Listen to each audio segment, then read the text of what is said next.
This feels right. I'd like to thank Sissy and Dion for the honor of being here and for everybody in the church treating my wife and I so gracefully. I'm going to say some stories, maybe some of them you know, maybe some of you don't. I wrote them down because I didn't want to miss anything. The song "I Will Always Love You" almost wasn't. It wasn't supposed to be in the movie. The first choice was going to be "What Becomes of a Broken Heart." But it had been out the year before in another movie, and we felt that it wouldn't have the impact, and so we couldn't use it. So what becomes of our broken hearts? Whitney returns home today to the place where it all began, and I urge us all inside and outside across the nation and around the world to dry our tears, suspend our sorrow, and perhaps our anger, just long enough to remember the sweet miracle of Whitney. Never forgetting that Sissy and Bobby Christina are sitting among us. Your mother and I had a lot in common. I know many at this moment are thinking, really? She's a girl, you're a boy. You're white, she's black. We heard you like to sing, but our sister could really sing. So what am I talking about? Kevin Costner and Whitney Houston, they don't have anything in common at all. Well, you'd be wrong about that. We both grew up in the Baptist church.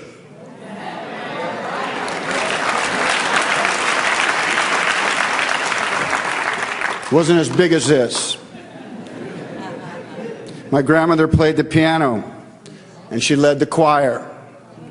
And her two daughters, my mom and my aunt, both sang in it. The rest of my family, uncles, aunts, and cousins sat every Sunday out front and watched. My earliest memories are tied to that old church in Paramount.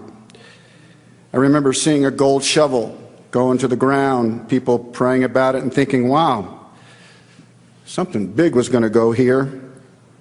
And I watched my father and the rest of the men build it from the ground up. I was probably 4 years old and seemed to be always in the way. I wanted to help. I wanted to be in on the action. One of the men snapped down a red line where the choir would be standing one day and said, "Have at it. As many nails as you want, all on this line."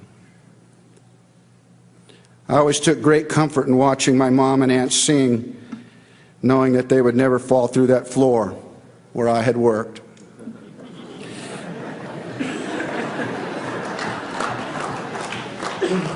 The church was the center of our social life, and Whitney and I would laugh, knowing it was also the place where you could really get into big trouble, especially when you were allowed to sit with your friends and not your parents in the big church. I remember more than once being pulled from the pew for whispering and passing notes. I don't believe my feet ever hit the floor as my father hauled me outside in front of everyone. I believed even the preacher prayed for me.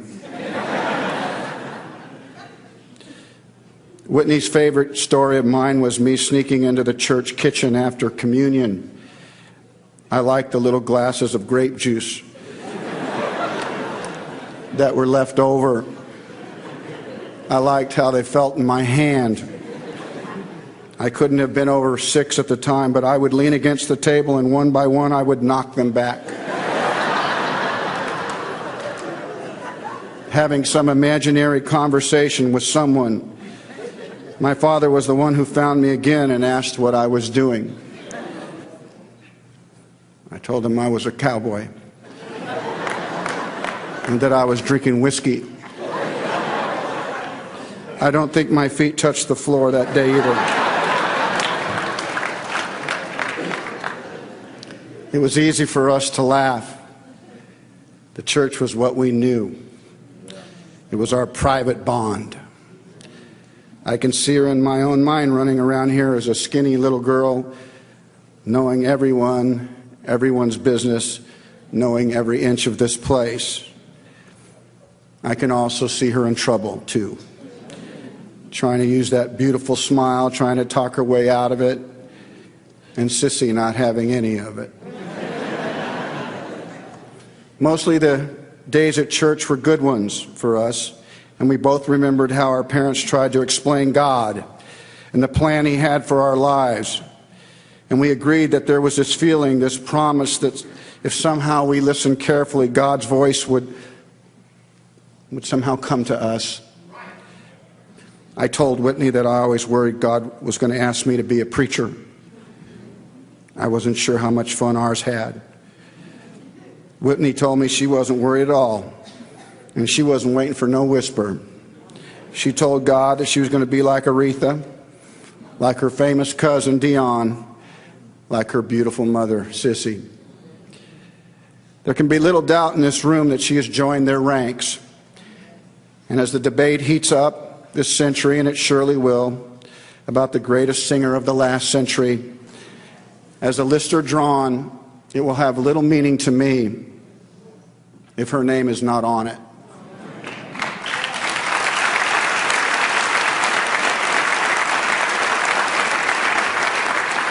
But as sure as I am about Whitney's place in musical history, I'm just as sure she came home from the first time she took center stage here as a teenager, flushed with the excitement of knowing that she'd exceeded everyone's expectations and awesome promise of what was to come, but still needing to hear from her mother about how she was received.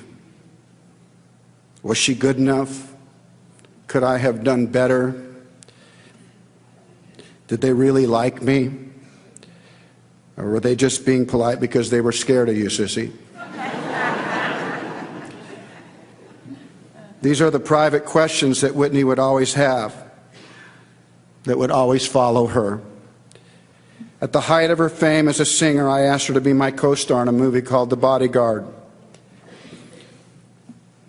I thought she was the perfect choice, but the red flags came out immediately. Maybe I should think this over a bit. I was reminded that this would be her first acting role. We could also think about another singer, was a suggestion. Maybe somebody white. Nobody ever said it out loud, but it was a fair question. It was. There would be a lot riding on this. Maybe a more experienced actress was the way to go. It was clear I really had to think about this. I told everyone that I had taken notice Whitney was black.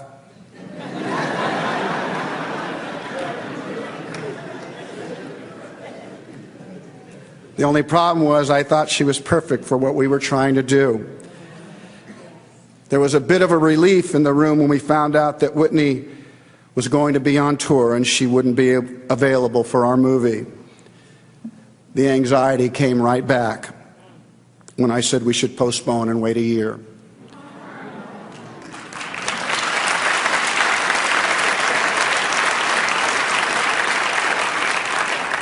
That was a lot for the studio to accept, and to their credit, they did, but not without a screen test. Whitney would have to earn it. That was the first time I saw the doubt creep into her that she would not be handed the part. She would have to be great. The day of the test came and I went into her trailer after the hair and makeup people were done. Whitney was scared. Arguably the biggest pop star in the world wasn't sure if she was good enough. She didn't think she looked right. There were 1,000 things to her that seemed wrong. I held her hand and told her that she looked beautiful. I told her that I would be with her every step of the way, that everyone there wanted her to succeed. But I could still feel the doubt. I wanted to tell her that the game was rigged, that I didn't care how the test went, that she could fall down and start speaking in tongues.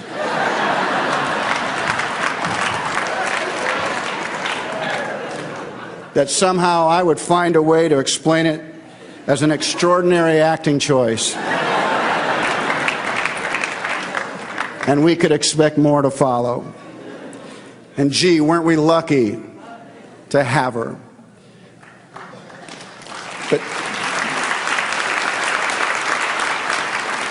But that wouldn't have been fair. It wouldn't have been fair to Lawrence Kasdan, who'd written the screenplay 15 years earlier. It wouldn't have been fair to my partners at Warner Brothers. And it wasn't the right signal to send to Whitney. She took it all in and asked me if she could have a few minutes by herself and would meet me on the set. I was sure she was praying. After about 20 minutes later, she came out. We hadn't said 4 lines when we had to stop. The lights were turned off, and I walked Whitney off the set and back to her room. She wanted to know what was wrong. And I needed to know what she had done during those 20 minutes. She said nothing, in only a way that she could. Nothing. So I turned her around so that she could see herself in the mirror, and she gasped. All the makeup on Whitney's face was running. It was streaking down her face, and she was devastated. She didn't feel like the makeup we'd put on her was enough, so she'd wiped it off and put on the makeup that she was used to wearing in her music videos. It was much thicker, and the hot lights had melted it.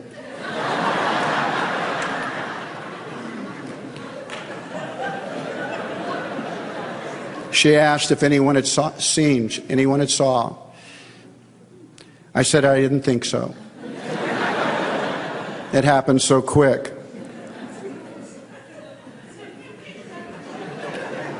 She seemed so small and sad at that moment, and I asked her why she did it. She said, I just wanted to look my best. It's a tree we could all hang from. The unexplainable burden that comes with fame. Call it doubt, call it fear. I've had mine, and I know the famous in the room have had theirs. I asked her to trust me, and she said she would. A half hour later, she went back in to do her screen test, and the studio fell in love with her. The Whitney I knew, despite her success and worldwide fame, still wondered, am I good enough? Am I pretty enough? Will they like me? It was the burden that made her great and the part that caused her to stumble in the end. Whitney, if you could hear me now, I would tell you, you weren't just good enough. You were great. You sang the whole damn song without a band. You made the picture what it was. A lot of leading men could have played my part. A lot of guys could have filled that role.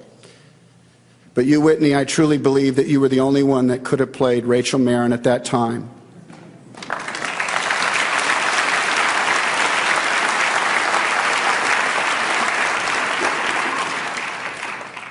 You weren't just pretty. You were as beautiful as a woman could be.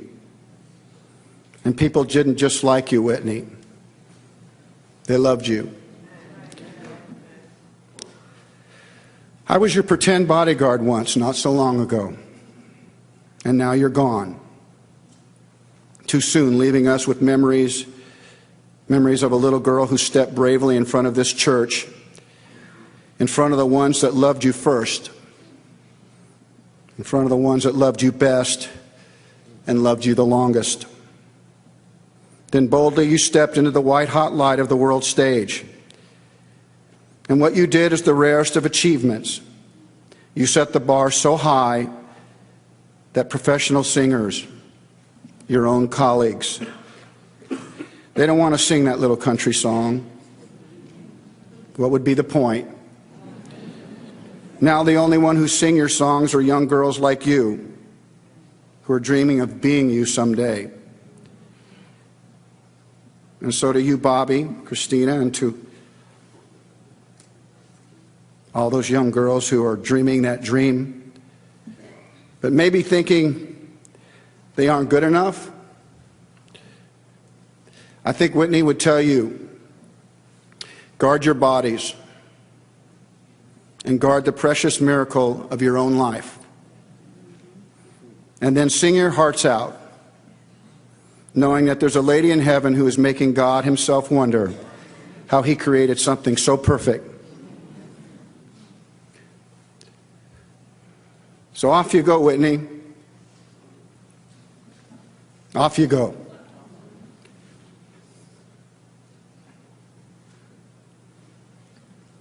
Escorted by an army of angels to your heavenly Father. And when you sing before him, don't you worry.